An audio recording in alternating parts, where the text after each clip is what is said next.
আসসালামু আলাইকুম প্রিয় ভিউয়ার, আশা করি আল্লাহর রহমতে সবাই ভালো আছেন।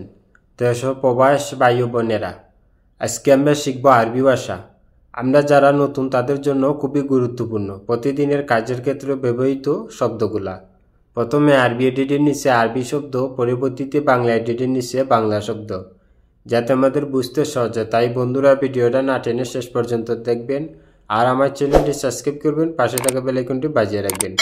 আমি আর বেশি কথা বলবো না, আরবি ভাষা শিক্ষা শুরু করা যাক। আনা রু বাররা অর্থ হচ্ছে আমি বাহিরে যাব।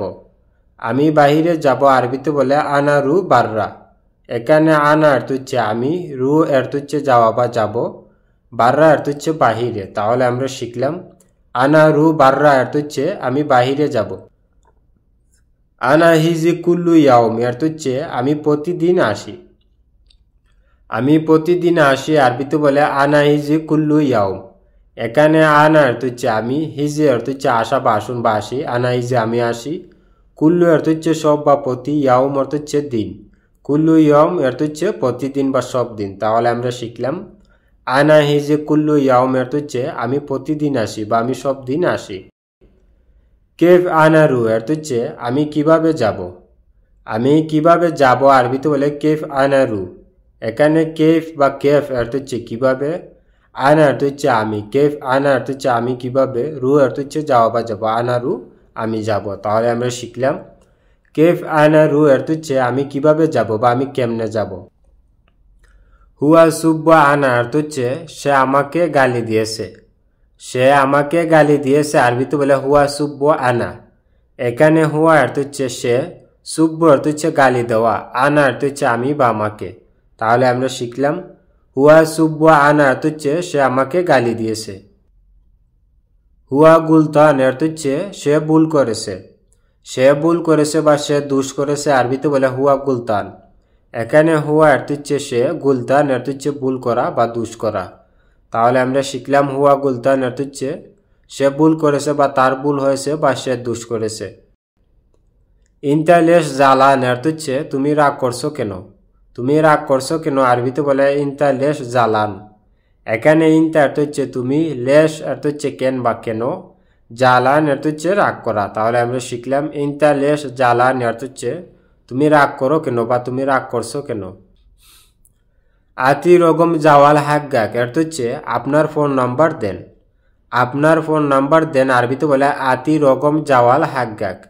এখানে আতি অর্থ হচ্ছে দেওয়া বা দেন, রকম অর্থ হচ্ছে নাম্বার, আতি রকম নাম্বার দেন, জাওয়াল অর্থ হচ্ছে মোবাইল, হাগ্গাক অর্থ হচ্ছে তোমার বা আপনার, জাওয়াল হাগ্গাক আপনার মোবাইল বা তোমার মোবাইল। তাহলে আমরা শিখলাম আতি রকম জাওয়াল হাগ্গাক অর্থ হচ্ছে আপনার ফোন নাম্বার দেন বা আপনার মোবাইল নাম্বার দেন।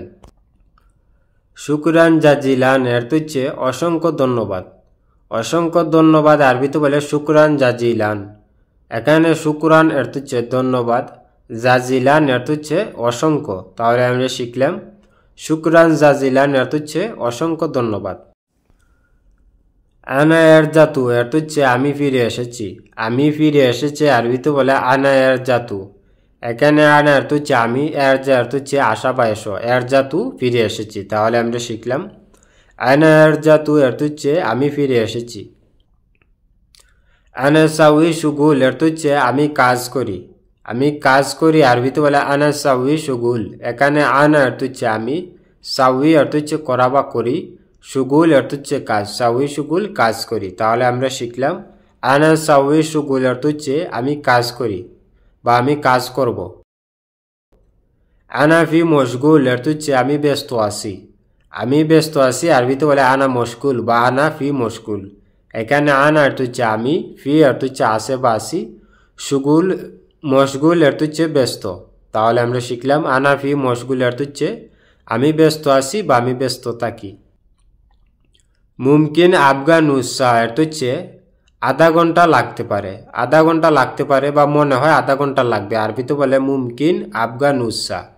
এখানে মুমকিন অর্থ হচ্ছে হতে পারে বা মনে হয় বা সম্ভবত, আফগা অর্থ হচ্ছে লাগবে বা দরকার, নুস অর্থ হচ্ছে অর্ধেক বা আধা, সা অর্থ হচ্ছে ঘন্টা, নুসা আধা ঘন্টা। তাহলে আমরা শিখলাম মুমকিন আফগা নুসা অর্থ হচ্ছে আধা ঘন্টা লাগতে পারে বা মনে হয় আধা ঘন্টা লাগবে। হুয়া কালাম ফাদি অর্থ হচ্ছে সে সাফা মারছে। সে সাফা মারছে বা সে সাফা মারে আরবিতে বলে হুয়া কালাম ফাদি। এখানে হুয়া অর্থ হচ্ছে সে, কালাম অর্থ হচ্ছে কথা বলা, ফাদি অর্থ হচ্ছে খালি বা ফি বা অবসর। তাহলে আমরা শিখলাম হুয়া কালাম ফাদি অর্থ হচ্ছে সে সাফা মারছে। মাফিরু মিন্না মিন্না অর্থ হচ্ছে এদিক ওদিক যেও না।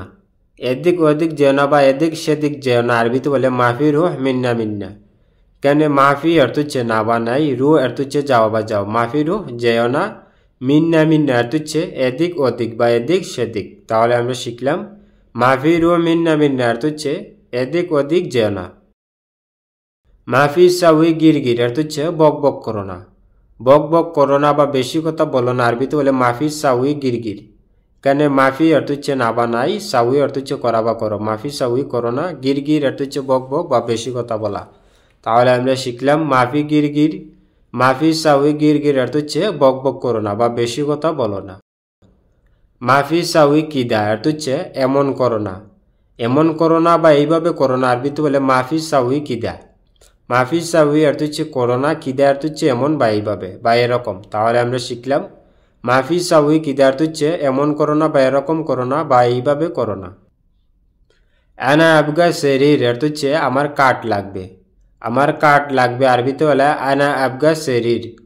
এখানে আনা অর্থ হচ্ছে আমি বা আমার বা হাগ্গি অর্থ হচ্ছে আমার, আবগা অর্থ হচ্ছে লাগবে বা দরকার, শরীর বা শারীর অর্থ হচ্ছে কাঠ। তাহলে আমরা শিখলাম আনা আবগা শরীর অর্থ হচ্ছে আমার কাঠ লাগবে। নাগ্গাস সোয়াই অর্থ হচ্ছে একটু কম করো। একটু কম করো আরবিতে বলে নাগ্গাস সোয়াই। নাগ্গাস বা নাগ্গিস অর্থ হচ্ছে কম, সোয়াই অর্থ হচ্ছে একটু। তাহলে আমরা শিখলাম নাগ্গাস সোয়াই অর্থ হচ্ছে একটু কম করো। হাদা জরুরি অর্থ হচ্ছে এটা জরুরি। এটা জরুরি আরবিতে বলে হাদা জরুরি। হাদা অর্থ হচ্ছে এটা, জরুরি অর্থ হচ্ছে জরুরি। তাহলে আমরা শিখলাম হাদা জরুরি অর্থ হচ্ছে এটা জরুরি। মহিম জিদ্দান অর্থ হচ্ছে অতি প্রয়োজনীয়। অতি প্রয়োজনীয় আরবিতে বলে মহিম জিদ্দান। এখানে মহিম অর্থ হচ্ছে গুরুত্বপূর্ণ বা প্রয়োজনীয়, জিদ্দান অর্থ হচ্ছে খুব বা অতি। তাহলে আমরা শিখলাম মহিম জিদ্দান অর্থ হচ্ছে অতি প্রয়োজনীয় বা খুব জরুরি। ময়াদাফি অর্থ হচ্ছে কুসুম গরম পানি। কুসুম গরম পানি আরবিতে বলে ময়াদাফি। ময়া অর্থ হচ্ছে ফানি, দাফি অর্থ হচ্ছে কুসুম গরম। তাহলে আমরা শিখলাম ময়াদাফি অর্থ হচ্ছে কুসুম গরম পানি। হুয়া এনহাস অর্থ হচ্ছে সে পালিয়ে গেছে। সে পালিয়ে গেছে আরবিতে বলে হুয়া এনহাস। এখানে হুয়া অর্থ হচ্ছে সে, এনহাস অর্থ হচ্ছে পালিয়ে যাওয়া। তাহলে আমরা শিখলাম হুয়া এনহাস অর্থ হচ্ছে সে পালিয়ে গেছে। সাউই ফিক্কির অর্থ হচ্ছে চিন্তা করা। চিন্তা করা বা চিন্তা করো আরবিতে বলে সাউই ফিক্কির। সাউই অর্থ হচ্ছে করা বা করো, ফিক্কির বা ফাক্কার অর্থ হচ্ছে চিন্তা বা টেনশন। তাহলে আমরা শিখলাম সাউই ফিক্কির বা সাউই ফাক্কার অর্থ হচ্ছে চিন্তা করো বা চিন্তা করা।